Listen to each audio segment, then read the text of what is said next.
how's it going? Hope you are well. So today we're going to talk about how I make my career decisions in tech. Speaking of making decisions in a tech career, I have a brand new podcast in case y'all haven't heard. It's called If Else, and I am so excited to share with you all. In each episode, we meet a software developer who's at a crossroads. Either they need to make a technical decision or a career one. They're at an if-else choice, if you will. And we call in experts and people from the industry to help them make that decision. I am the host of this podcast, and I am so excited to share with you all about it because it's genuinely something I am so interested in and really want to do more of in helping people to make these tough career decisions in tech. The podcast is brought to you by cto.ai. They are the makers of the Ops platform, and I've been partnering with them on season 1 of this podcast, and it's been so fun working with them on this. We have 3 episodes out right now, so you can listen to them wherever you listen to your podcast. There is a link in the description box down below, so please check it out, and I really hope you enjoy. So on this topic of decision making, I wanted to create a video about making career decisions. There is going to be a video in the future about making technical decisions, which I think is a bit of a different topic than this one. So today we're going to talk about career stuff. And when I mean career decision, things like what company are you going to work for? What job are you going to do? What area of tech are you going to be in? Sometimes what city are you going to live in as well? The advice that I'm going to give is all based on my own personal experiences. They're not prescriptive. There's a lot of other ways to make these decisions.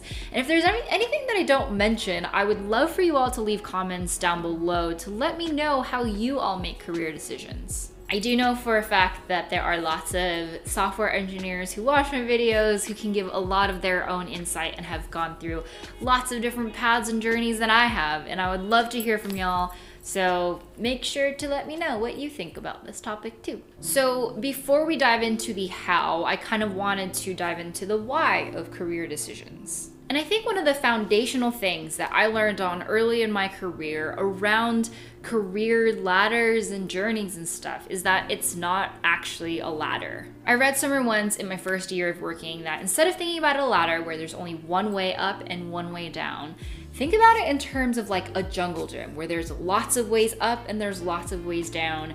And at the end of the day, you might reach a different destination than someone who started off at the same place that you were at. Which I think conceptually makes a lot of sense because life is so different from person to person, and the opportunities and experiences that you're offered are always going to differ, and everything is serendipitous and there's no way of knowing.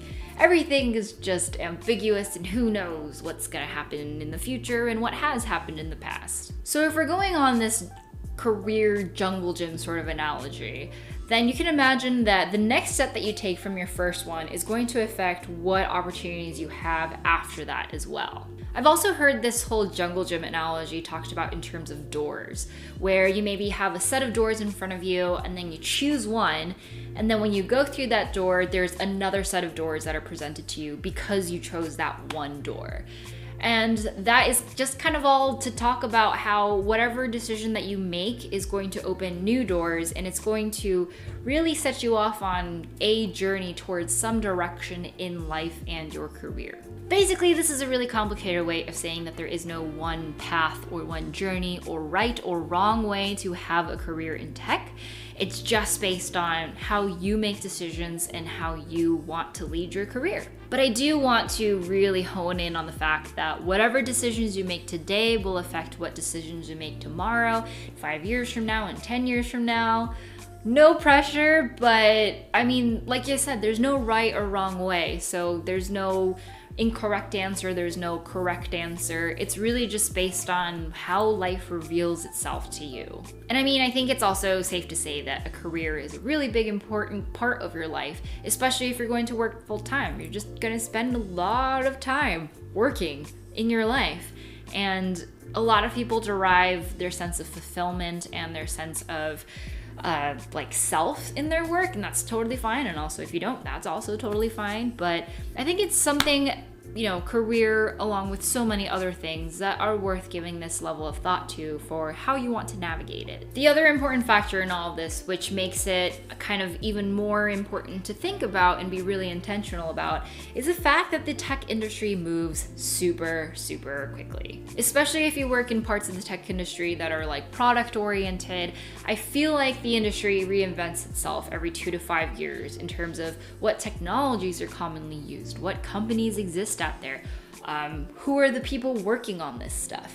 And so I think because of that, it's really important to be nimble and make decisions that feel well informed and are going to bring you to wherever you want to go in your career. So let's get into what are some things that I think about when making a career decision. And generally, there's 3 things for me. The first thing, and that is kind of a prerequisite to all of this for me to consider any opportunity, is, are my needs met? This thing is definitely balanced by the other 2 points that I will get into, but basically it's just, are my needs met?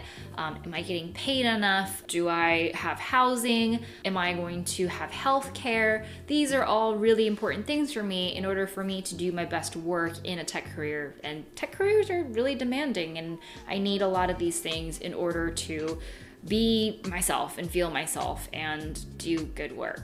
And I know that I'm really fortunate to be in this position, and I'm really privileged to be able to ask for these things. But it's given me a lot of time to think about what I need in life in order for me to live, basically. And I think that the fact that I can ask for these things means that I should ask for them, and I will ask for them. I mean, ultimately, it's also a lot about like, how much does the company value me? What are they willing to give me in exchange for what work I do?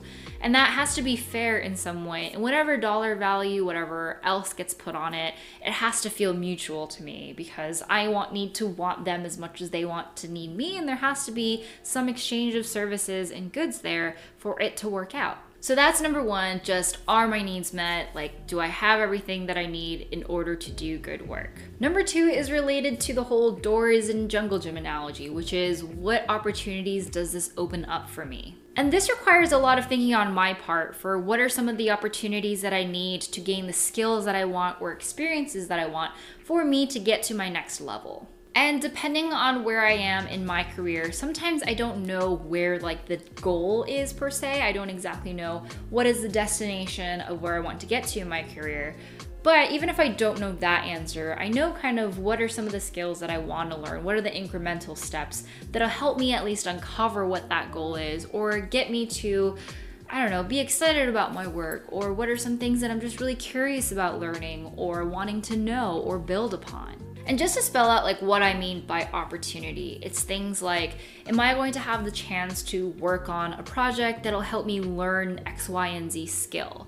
Skills like technical skills, architectural skills, speaking skills, communication skills, collaboration skills, organization skills. Like, there's so many things there. It's also about the people who are there. So who are the people who are going to teach me these skills? Who are the people who can mentor me and help me uncover what my next goal in my career is going to be? What does their network look like? Who can they introduce me to do that if they don't have those skills? And these are things that when I go to an interview with a company, I ask a lot of questions about this. I try to meet as many people as possible to get a sense of what are these opportunities that exist here at this company. I also have conversations with like my existing manager and existing mentors to talk about, hey, I have these things that I want to learn. What are some things that I could do to learn these things? What are perspectives that I don't have that you think would be helpful for me to get to this next level? So that's number 2. What opportunities or doors or next rungs of jungle gyms does this opportunity reveal for me? And the last point, which I personally think is the most important thing for me when I'm making a career decision, is, am I excited about this? I'm someone who really likes trusting my gut. I think I'm very honest to myself when I do that, and even though it feels illogical, your instinct is developed by lots of little decisions and experiences that you've had in the past that maybe you can't tie them back to, so therefore it feels illogical. But I think it's an important thing to really listen to yourself to say, hey, is this something that just like genuinely excites me? Is this something that gets my heart rate up? Am I really excited to like go after and do this thing? Does it make me a little bit nervous because I'm going out of my comfort zone, but ultimately is it going to be a good thing for me? These are really, really important questions that I ask myself. Like, I remember when I was applying to Patreon, when I first saw the job posting, I remember just feeling this sense of like, I have to have this job because I love this so much. And I made my resume and cover letter in a day, and I was just like, this is gonna happen, just go for it. And those moments are really special, and I think it's a really cool thing to experience. And when you feel that about an opportunity, most of the time it's going to be the right thing to pursue. So those are the 3 things that I consider when making a career decision in tech. Number 1, are my needs met? Number 2, what opportunities does this open up for me? And number 3, am I genuinely excited about this? If you have any other things that you consider when you're making a career decision, then leave it in the comments down below. I think a lot of us consider a lot of different things, and depending who you are, you may weigh some things heavier than the other, and that's totally normal. We all have different needs and different lives and different priorities in life. But those are the ways that I find have been really helpful for me in making my decisions, and I hope that they are helpful for you too. Like I said, be sure to check out the podcast because we talk about decisions, literally decision making in If Else. So don't forget to check that out in the description box down below. They're really so special and well made, and I am so excited about this. So I really hope you enjoy them too if you'd like to learn more about decisions. So that's it for today. If you like this video, please give it a thumbs up, and don't forget to subscribe to my channel and hit the notification bell. I've got a lot of videos coming out before the end of the year, so if you'd like to be notified of them when they come out, please do that. I would be so grateful to know who is a part of this community and that you like my stuff and that you want to watch more of my videos. All right, well, that's it. I hope you all have a great day wherever you are. Bye!